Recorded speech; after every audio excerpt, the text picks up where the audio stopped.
नमस्कार जय हिंद साथियों।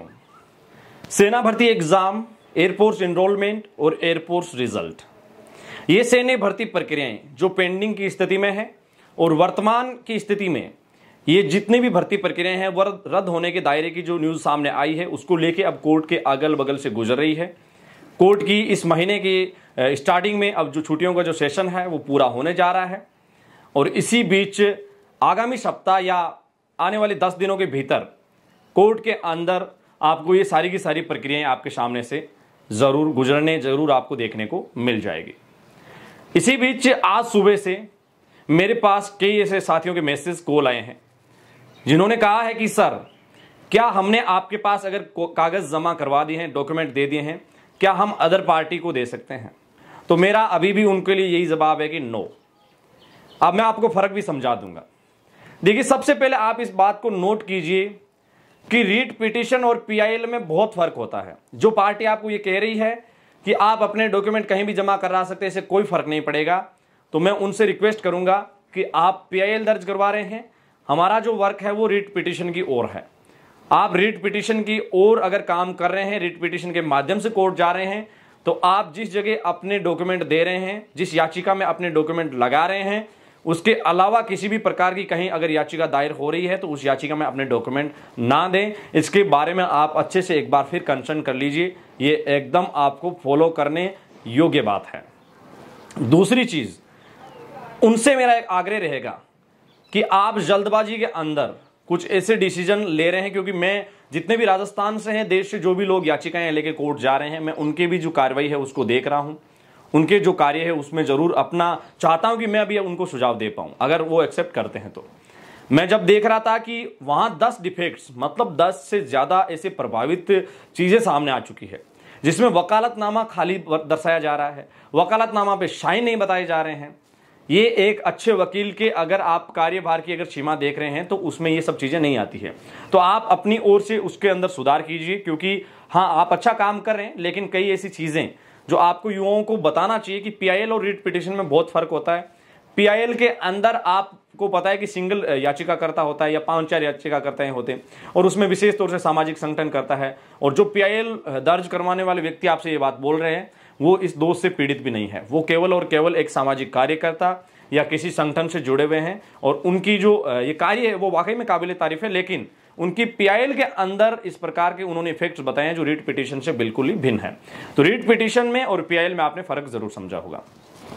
अब बात करते हैं काम की कि क्या air force enrolment result army exam की भर्ती प्रक्रिया को पूरे किए बिना नई भर्ती प्रक्रिया निकाल देना असंवैधानिक है? और सभी लोग आपसे अभी तक इसके बारे में कोई जानकारी शेयर नहीं कर रहे हैं। मैं आपसे कुछ जानकारी शेयर करना चाहता हूं कि एयरफोर्स के ऊपर सबसे पहले बात करते हैं कि एयरफोर्स एनरोलमेंट और रिजल्ट की भर्ती प्रक्रिया को पूरे किए बिना कैसे अगली भर्ती निकाल देना असंवैधानिक है, उसके बारे में मैं आपको संक्षिप्त जानकारी देना चाहता हूं। सबसे पहले एयरफोर्स एनरोलमेंट की अगर बात करें तो इनके फॉर्म 2 जनवरी 2020 से 20 जनवरी 2020 के बीच लिए गए। डेट ऑफ बर्थ 17 जनवरी 2000 से 30 दिसंबर 2003 के बीच इसमें अवेलेबल आपको पता है थी। और उसके अलावा एग्जाम डेट है वो 19 मार्च 2020 से 23 मार्च 2020 बताई गई थी, लेकिन एग्जाम डन जो है वो 4 नवंबर 2020 से 8 नवंबर 2020 के कोविड कंडीशंस के कारण संपन्न हुआ।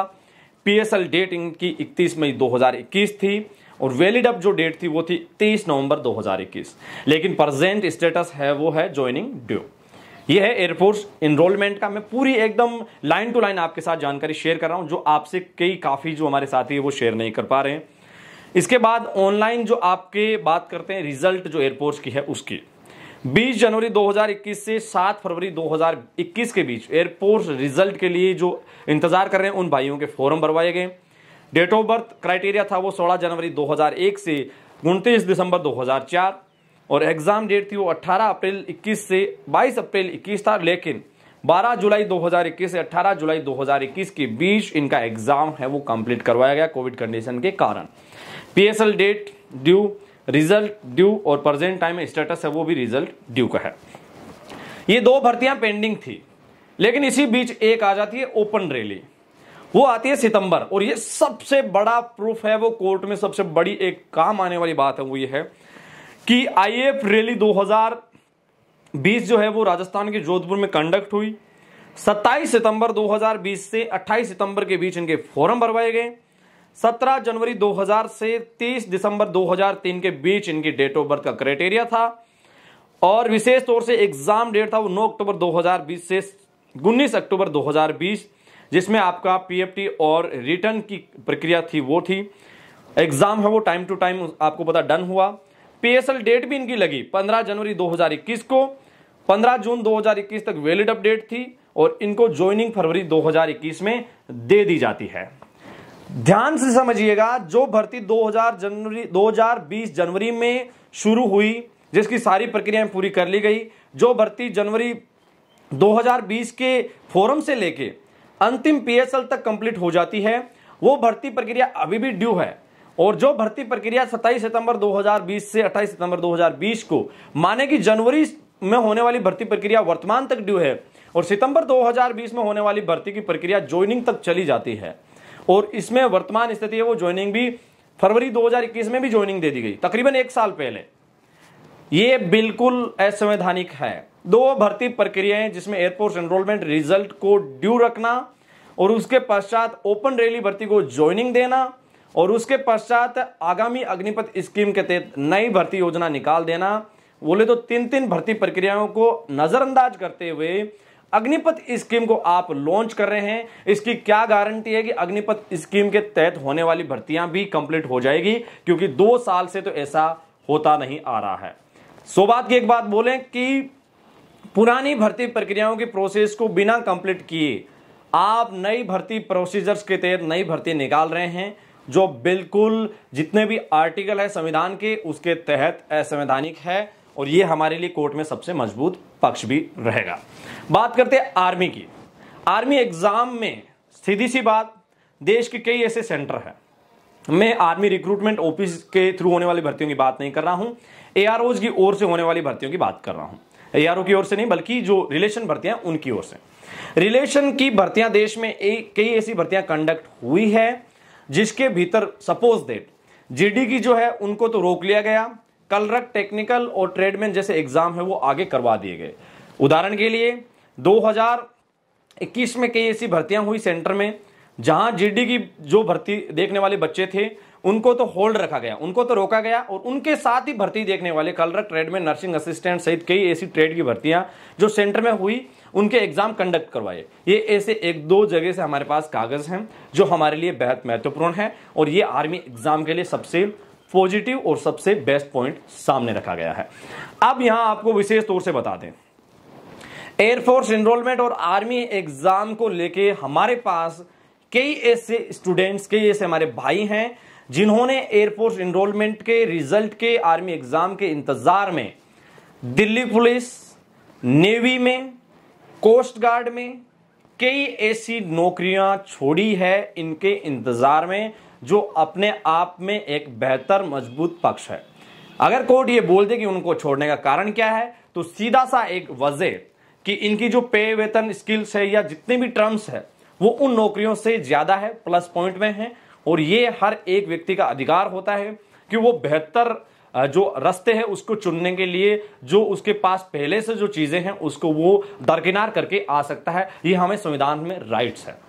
तो ये पॉइंट टू पॉइंट मैंने आपसे बातें साझा की, लेकिन विशेष तौर से अनुरोध अभी भी रहेगा कि जल्दबाजी में किसी भी कार्य को संपूर्ण ना करें। कछुए और खरगोश की जो कहानी है उसके ऊपर आप जरूर संज्ञान लें। हम सब लोगों की मंजिल एक है। आप उसके बारे में ये बोल रहे हैं कि डॉक्यूमेंट्स है वो सब जगह भेज सकते हैं, कतई ना भेजें। अपने डॉक्यूमेंट जहां भेजे हैं आप उनके पास भेजते तो उनके पास ही रखें। और पहली चीज, वो रीट पिटीशन नहीं दायर कर रहे हैं, पीआईएल दायर कर रहे हैं और उनके पीआईएल को वर्तमान स्टेटस मैंने देखा है। उम्मीद है कि वो इसमें जरूर सोचेंगे, जरूर अपनी टीम से ये सुझाव जो मैं आपसे शेयर कर रहा हूं उसको शेयर करेंगे और उसमें बदलाव कर पाएंगे। विशेष तौर से जो रीट पिटीशन राजस्थान के 4-5 लोग दायर कर रहे हैं, उनसे अनुरोध रहेगा कि जो कागज आपके पास हैं उनकी जो लिस्ट है वो सार्वजनिक करें। हमने जो लिस्ट है वो आपके सामने रख दी है, आप भी वो सामने रखें ताकि सेम याचिका करता है वो सेम पॉइंट के ऊपर अलग अलग मार्फत जो रास्ते हैं उनके माध्यम से कोर्ट ना चले जाएं। इसका विशेष तौर से ध्यान रखें। हो सकता है मेरा अनुभव कम हो आपसे ज्यादा, लेकिन अनुभव के अंदर कुछ ऐसी चीजें होती है जो आपके काम आ सकती है। आपसे भी हम सीख रहे हैं, आपको भी हमसे जरूर सीखना चाहिए। तो ये ताज़ा अपडेट और ताज़ा जो चीज़ें जो मैंने आपके साथ शेयर की, सभी साथियों से रिक्वेस्ट रहेगी कि आगामी सप्ताह में कभी भी हम आपको अपडेट दे सकते हैं। हाँ, हमारी कुछ बातें ये भी है कि हम आपसे जो पॉइंट टू पॉइंट रीजंस है कि ऐसी बातें हैं जो प्राइवेसीज के चलते, गवर्नमेंट की नज़रों के चलते ये चीज़ें शेयर नहीं कर पाएंगे, लेकिन बेहद जल्द सबसे तेज जो वर्क है वो आपके सामने नजर आएगा।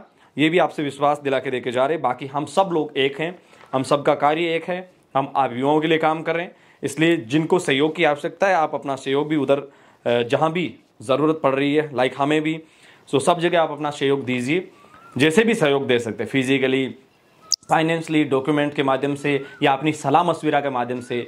जो फाइनेंशियली कमज़ोर है वो भी हमें कागज़ भेजिए, हमने उनके भी कागज़ अटैच किए हैं, सब कुछ कर सकते हैं। और विशेष तौर से आपसे हम्बल रिक्वेस्ट रहेगी कि कागज़ है वो अलग अलग जगह ना फॉरवर्ड कीजिए, एक जगह रखें। ये बात आप अच्छे से मानिए। इसके अलावा और जो भी अपडेट होगी मैं आपसे बेहद जल्द साझा करने का प्रयास करूंगा। वीडियो के अंत तक बने रहने के लिए पूरे AD आर्मी पॉइंट परिवार का दिल से शुक्रिया। सभी साथियों को शुभकामनाएं, क्योंकि अब ये सप्ताह कोर्ट की कार्रवाई के लिए शुरू होने वाला है। इसलिए सभी ख्याल रखें ध्यान से, और कुछ चीज़ें जो हमेशा हम आपस में एक दूसरे के काम आने वाली हैं उनका भी ज़रूर ख्यालात रखें। धन्यवाद। जय हिंद, जय भारत, शुक्रिया।